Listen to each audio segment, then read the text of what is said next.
পাশে বসে আছেন নাটোর থেকে শুভগমন ঘটিয়ে আজকের শোভামঞ্চ আলোকিত করেছেন বাংলাদেশ জাতীয়তাবাদী দল নাটোর জেলা শাখার নবগঠিত আহ্বায়ক কমিটির যুগ্ম আহ্বায়ক, আমার স্নেহধন্য মনে হয় ছোট ভাই হবে, মিজানুর রহমান বিউক। আমার বাম পাশে বসে আছে দুলাল সরকার, আমার ডান পাশে বসে আছে মাহবুব রহমান চাচা, বাম পাশে বসে আছে আবু সাইদ। ডেজিগনেশন বলতে গেলে অনেক সময় লেগে যাবে। এখানে আসাদুজ্জামান আসাদ, আমার ৬টা ইউনিয়নের সভাপতি, সাবেক সভাপতি মনিরুজ্জামান হেনা, রফিকুল ইসলাম, ২ জন বিয়াঘাট এবং মসিন্দা, হাজি মিজানুর রহমান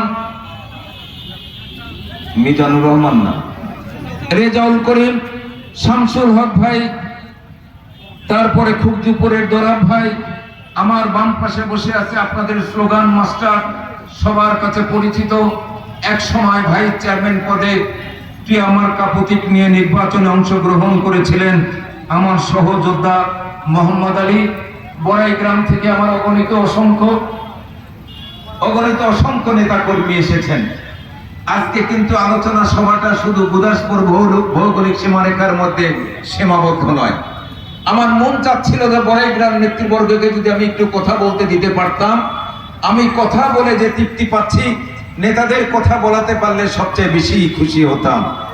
আমি আপনাদের কাছে বিনীতভাবে আন্তরিকভাবে দুঃখ প্রকাশ করছি, সময় স্বল্পতার কারণে আপনাদেরকে আমি সময় দিতে পারলাম না। এখানে উপস্থিত আছেন, একটু আগেই মিছিল নিয়ে চলে গেলেন আমাদের মহিলা দলের নেতৃবর্গ, সভাপতি সহ পারুল আছে, এখানে অঞ্জলি আফসারি আছে, আমার মহিলা দলের অগণিত অসংখ্য নেতৃবর্গ এখানে উপস্থিত আছেন, শেফালি আছে, হাসি আছে। তো আসলে বড় দল তো বাংলাদেশের মধ্যে সর্ববৃহৎ দল হচ্ছে বাংলাদেশ জাতীয়তাবাদী দল। প্রিয় বন্ধুরা আমার, গণতন্ত্র যদি বিরাজমান থাকে আর এই দল যদি মনে করে একটা পথসভা করব, তাহলে সেটা পথসভা থাকবে না, সেটা জনসভায় পরিণত হয়ে যাবে। বাংলাদেশে যদি গণতন্ত্র বিরাজমান থাকে আর এই সংগঠন বাংলাদেশ জাতীয়তাবাদী দল যদি মনে করে আমরা একটা জনসভা করব, তাহলে সেটা জনসভা থাকবে না, জনসমুদ্রে পরিণত হয়ে যাবে। আমার এই অগণিত অসংখ্য মোটর সাইকেল একেবারে রাস্তা পর্যন্ত এখানে পৌঁছতে পারেনি, ফিরে গেছে। আমাদের মোটর সাইকেলের সংখ্যা ছিল প্রায় ৩৫০০ থেকে ৪০০০।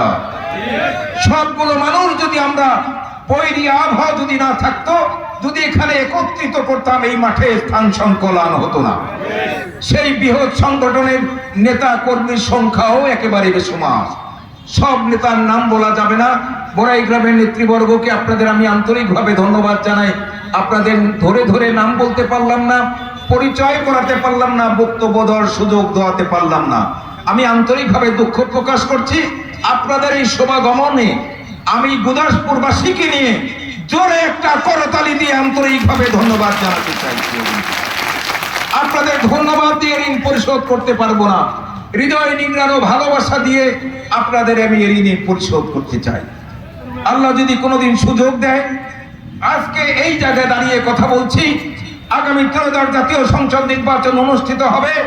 সেই নির্বাচনে 18 সালের ধারাবাহিকতা অব্যাহত রেখে আমার প্রিয় নেতা যাকে নিয়ে আমরা স্বপ্ন দেখি, আমরা আমাদের প্রিয় নেতাকে নিয়ে আমরা সেই স্বপ্ন দেখি না যে স্বপ্ন মানুষ ঘুমিয়ে ঘুমিয়ে দেখে। আমাদের প্রিয় নেতাকে নিয়ে আমরা স্বপ্ন দেখি যে স্বপ্ন পূরণের প্রত্যাশায় মানুষকে ঘুমোতেই দেয় না। সেই প্রিয় নেতা বিগত 18 সালে আমাকে মনোনয়ন তুলে দিয়েছিলেন ধানের শীষের প্রতি। যদি গণতন্ত্র বিরাজমান থাকতো, বাংলাদেশের মানুষ যদি ভোটের অধিকার ফিরে পেত, গুদাসপুর বড়াই গ্রামের মানুষ যদি আমার ভোট আমি দিব, যারে খুশি তারে দিব, এই পরিবেশ যদি থাকতো, আমার মনে হয় আজকে ইউনিয়ন পরিষদের সাবেক চেয়ারম্যান, উপজেলার সাবেক চেয়ারম্যান হিসাবে আমার পরিচয় হতো না, আমার পরিচয় হতো আমি সাবেক এমপি। প্রিয় বন্ধুরা আমার, আপনাদের সামনে দাঁড়িয়ে কথা বলতে চাই। বুক ভরা ব্যথা বেদনা নিয়ে আপনাদের সামনে দাঁড়িয়েছি। 17টা বছর অন্যায় অত্যাচার জুলুম নির্যাতন করে এই ফ্যাসিস্ট সরকার, তাবেদার সরকার, এই ভোটবিহীন সরকার, নিশিরাতের সরকার বাংলাদেশের মানুষের বুকের উপরে এক জগদ্দল পাথর চাপিয়ে দিয়েছিল। প্রিয় বন্ধুরা আমার, অন্যায় অত্যাচার জুলুম নির্যাতনে বাংলাদেশে সৃষ্টি হয়েছিল অস্থির উত্তপ্ত রাজনৈতিক পরিবেশ, দুর্বল অর্থনীতি, অবক্ষয়মান সামাজিক মূল্যবোধ, সমাজের অশুভ শক্তি সর্বগ্রাসী প্রভাব, আমলাতান্ত্রিক লাল ফিতার দৌরাত্ম, সব মিলে সুজলা সুফলা শস্য শ্যামলা রূপ লাবণ্যের লীলাভূমি বাংলাদেশকে আঘাতে আঘাতে ক্ষত বিক্ষত করেছে। বাংলাদেশের সমস্ত অর্থ সম্পদ লোপাট করে বাংলাদেশটাকে তলাবিহীন ঝুলিতে পরিণত করেছে। শান্ত বাংলাদেশকে এই ফ্যাসিস্ট সরকার, দাবিদার সরকার, ভোটবিহীন সরকার, নিশিরাতের সরকার